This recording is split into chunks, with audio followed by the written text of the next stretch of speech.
I was recently reading about the research work of a woman who decided she wanted to study shame. So she has been studying shame for over 6 years and has published 2 works based on her research. Brené Brown is her name, and she's done incredible work looking into this issue that she thought was going to be a paper that would take her a couple of months to research and look into. And the more she researched, the more she got stories and piece after piece after piece from person after person after person about their experience of shame. We are at a holiday that deals with guilt. And so when we think about guilt, when we talk about guilt, we're also often dealing with the issue of shame. Those are different things, it turns out, if you look at the research. When she was dealing with shame, she found out what an incredibly powerful force it is in so many people's lives. And she discovered through her research that there were really 2 groups of people that everyone fell into, one of 2 groups.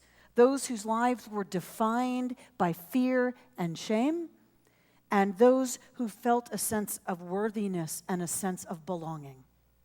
Everyone fell into one of those 2 groups from the people that she interviewed. So she thought, so there are folks who struggle and yearn and long for belonging and a sense of worthiness, and there are folks who have that, a sense of love and belonging and connection. And so she decided to figure out what was the one common factor for all the people who felt a sense of worthiness, a sense of love and belonging.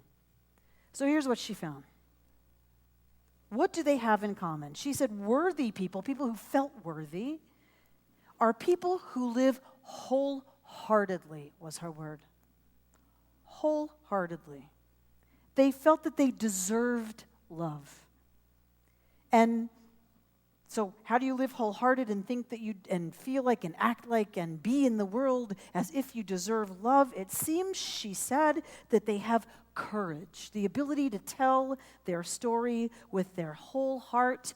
And the root of that courage of telling their story with their whole heart was that they had the courage in telling that story to be imperfect. That was the determining factor. Could they own and be okay with, to some extent, the exposure of saying, I am imperfect? Shame, she says, is the fear of disconnection. So she talked about people who feel a sense of love and belonging. The opposite of that were those who felt really defined by a fear of disconnection, meaning if people know this certain something about me, then I will not be worthy of love and connection. That, for her, is one of the definitions of shame. The folks who lived differently, who lived wholeheartedly, who lived fully out there, were people who could fully embrace what she was horrified to find was the common denominator for all of them, was their ability to embrace vulnerability. She said, as a scientist, this was the absolute last conclusion I wanted to come to in my research. I went into research so I could crunch numbers, look at data, come to some answers, analyze all of that, and then put that out in a nice little ordered package to find that at the root of the sense of people who were ready to live wholeheartedly, which meant they were ready to be vulnerable, which meant they were willing to admit they were imperfect, really what it meant was they were willing to be all of them on some significant, deep level, vulnerable. She said it caused a mental and emotional meltdown for her to find this at the root of years of research. Because what does it really mean to say that living wholeheartedly, to really live a life of belonging and connection and love and worthiness, is that we have to admit that we're vulnerable? What kind of an answer is that? For folks who are looking how to do it so that it's always going to be right, that's not a very comforting answer. A willingness to take risk, she said, is what they shared. To invest in something that may or may not work out. That they could live authentically. They could let go of who they thought they had to be who they are. And that really is what she says is at the heart of connection. A fear of vulnerability leads us, she says, to make the uncertain certain. We're as afraid as she was on some level of vulnerability. And so what we want to do when we get afraid of that is we want to make the uncertain, the unclear, really certain. And she says this is what characterizes so much of the political discussion, the religious discussion, the world conversation today, which is I have to be certain that my position is right. So I'm right. I don't want to hear yours. Stop talking. I got to be certain about who I am and my position. Rabbi Harold Kushner writes, we want to be judged because to be judged is to be taken seriously, and not to be judged is to be ignored. But at the same time, we are afraid of being judged and found flawed, less than perfect, because our minds translate imperfect to mean unacceptable and not worth loving. He says some of us become so preoccupied with insisting that we are perfect, so insistent on lying to protect ourselves and on finding someone to blame, so determined never to lose an argument that we don't notice how obnoxious we become in the process. We condemn ourselves to the uncomfortable posture of constantly pretending to be someone we really are not, someone flawless and perfect, because we think we have to do that to be lovable.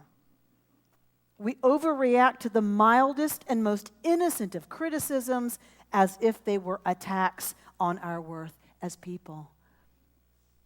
In our public spaces, in our debates, in our discussions, see how often just offering one criticism of an idea becomes a personal attack all of a sudden. We don't have the ability to sit with vulnerability to our own imperfection, the ways that we're not certain that we're right.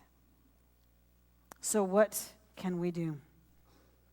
I believe Yom Kippur is all about the cure for this. Yom Kippur is a 1,000-year-old practice that says every single one of us in this room tomorrow will say out loud a whole list of sins. Ashamnu, bagatnu. It's written in the plural. We all did this. We all did that. We all did the third thing. And we confess it all together out loud publicly because we know and need to get real about the fact that we are imperfect and that that's okay. It's okay not to always do the right thing and not to always have the right answer and not to always do what somebody, a tape in your head, tells you you need to be doing right now. Because that's what it means to be human. We need to be authentic. Our kids need to hear us say, I was wrong. I'm sorry. Not cover up so that we never look like we've done something or said something or been something other than what we thought we should be or they thought we should be. They need us to be authentic with them. They are built and hardwired for that. The ability to fail and come back from it if we show them that that's acceptable, that that's okay. We need to let ourselves be deeply seen, says our tradition. We need to practice and admit guilt, which is very different from shame. Our tradition says, I have sinned, I have lied.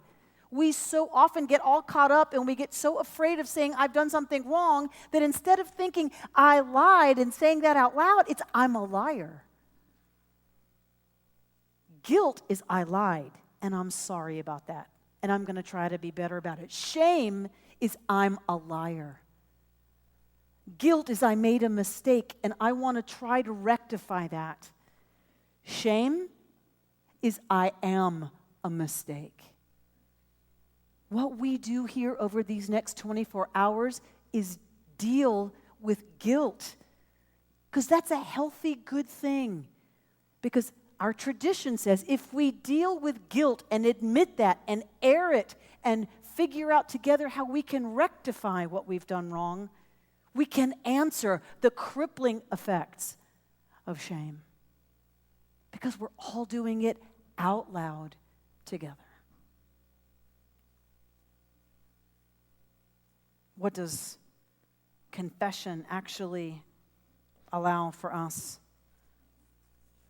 Rabbi Kushner says, when we do something wrong because we are human and our choices are so complicated and temptations so strong, we lose our integrity, our sense of wholeness, of being the same person all the time. That is when we need the religious gift of forgiveness and atonement, making our split selves at one. But should we ever conclude that there's no point in trying to be good because we can never be good enough, that is when we lose everything. Being human can never mean being perfect, but it should always mean struggling to be as good as we can and never letting our failures be a reason for giving up the struggle. So we will own the ways that we are imperfect tomorrow. We will say that out loud. And we will, by doing so, believe that we really, truly can start a new year and be different and better in this coming year. That is where our tradition is so wise. I was given a book by our cantorial soloist over here called Dancing at the Shame Prom, talking about the stories that kept us locked up and small. This holiday is all about owning those ways that we've made mistakes, those ways that we wish we could go back and change it, but we know we can't. What we can do is admit it out loud together, that we're all in the same place of wanting to be different than who we were, and the promise that it's really possible to start over this year and try once again.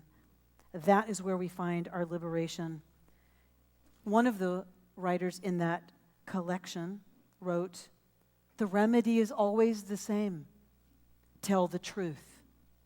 No matter how much I want to hide, no matter how dangerous it feels, I have to flex my authenticity. Because when I do, even while sweating, sure that no one will understand, that this time people will surely abandon me or lose respect for me, 3 critical and glorious things will happen. Shame is robbed of threads to build its smothering coat. I am afforded the healing of genuine connection.